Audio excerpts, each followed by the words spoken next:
Erik Halterman of RotoWire here with another trade tips video for you. This week's theme is players who look set for a big second half, but whose pretty mediocre surface stats mean you might not need to shell out very much to go get them. Let's jump right into it with a pair of buy low hitters, starting with Bichette, who's back from a disaster of a 2024 season, but he's not doing well enough on the surface that his current owner should be unwilling to deal him. Hitting .272 with 11 homers and 4 steals in just over half a season is fine, but nothing special. Merely good for the 11th most earned value in standard roto formats. Now, the speed that Bichette had earlier in his career when he swiped 25 bags back in 2021, that's not coming back. He had 75th percentile sprint speed that year, according to StatCast. He's all the way down to the 23rd percentile this year. But, speaking of StatCast, Bichette stands out as one of the more unlucky hitters of the first half, according to his expected stats. His .272 average trails his .309 xBA by 37 points.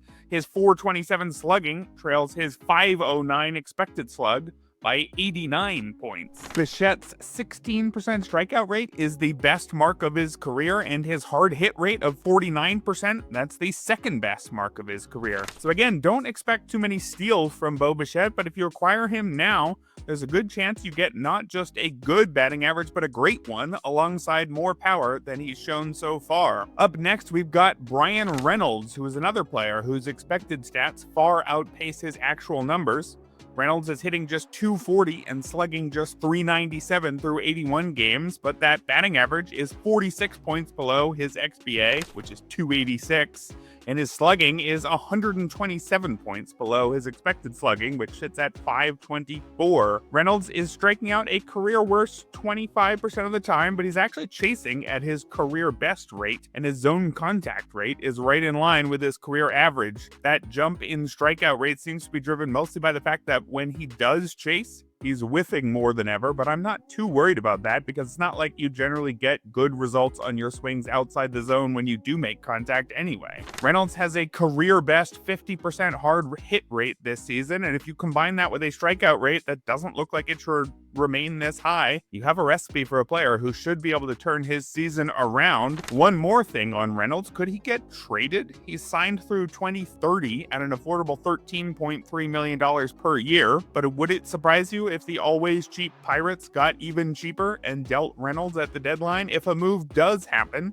he'll almost certainly get to go to a more hitter-friendly park, and he would definitely see a big upgrade in his surrounding lineup, which would boost his run and RBI chances. I'll get to a couple of buy low pitchers in a minute, but first I wanted to mention something you may have already noticed before you got to this video. We've had a bit of a rebrand here at RotoWire in conjunction with the release of our new RotoWire Football Draft Kit app. We've redesigned our website and our logo, and you might have noticed that things are looking a lot more purple these days. To celebrate our new color scheme, you can use promo code PURPLE for 25% off a new subscription. That deal ends July 7th, so act fast. That's promo code PURPLE for 25% off. PURPLE, but you already knew how to spell purple, I hope. Over to the pitchers, we've got Jack Flaherty, who recently had a run of 2 terrible starts, which has spiked his ERA all the way up to 4.80. His current manager's probably feeling pretty frustrated with him, so this could be the time to act. Flaherty gave up 15 runs in 7 innings in those 2 starts, which is completely out of character for the rest of his season, to the point you wonder if there might have been a pitch tipping issue there. Of note there, his stuff didn't really look worse in those 2 games, just the results. Flaherty bounced back with a quality start against the A's his last time out, so I'm comfortable recommending him as a buy low trade target. Also, his xFIP and Sierra are both over a run better than his ERA, even with those 2 awful starts included. Flaherty's 28% strikeout rate is nearly as good as his 30% mark from last season. Now, a 10% walk rate is a worry, so I wouldn't trust him to help that much in whip in the second half, but he's still at least at a league average 100 in terms of his location plus, so I wouldn't necessarily expect his walk rate to remain this high going forward either. I'd feel comfortable valuing him around his 363 Sierra, and if you want to blame pitch tipping for those 2 disaster starts and remove them from his record entirely, he'd be at a 3.49 ERA for the season. Remember, Flaherty had a 3.10 ERA last year that was fully supported by his ERA estimators, so asking him to go 3.50 to 3.70 the rest of the way hardly seems unreasonable. And finally,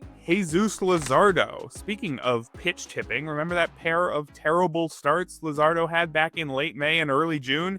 He had a 2.15 ERA in 11 starts before then. Then he gave up 20 runs in 5 2/3 innings to raise that ERA all the way up to 4.46. Since then, Luzardo's had a 2.78 ERA in 4 starts. But I'd look to act now if you're trying to go get him, while those 2 disaster outings are still keeping his season-long ERA north of 4. If we ignore those 2 outings, which even the Phillies seem to think were due to pitch tipping since they had him change his glove and also adjust how he sets up with runners on second, if you remove those 2 outings, his ERA drops to 2.31. Even with those 2 awful starts included, the ERA estimators say Luzardo deserves a much better ERA, with his xFIP sitting at 3.24, his SIERA at 3.42. Luzardo can probably blame his inflated 3.70 BABIP for his high ERA, and I wouldn't bet on that high BABIP continuing. He had a 2.96 career BABIP heading into this year. Luzardo's high strikeout rate of 27% and a league average walk rate of 8% makes for a strong combination, and we add in the fact that he pitches for a good Phillies team, he should continue to give you plenty of wins as well. That's it for me today, but let me know in the comments if you can get behind acquiring any of these 4 players, and remember, promo code PURPLE gets you 25% off a RotoWire subscription.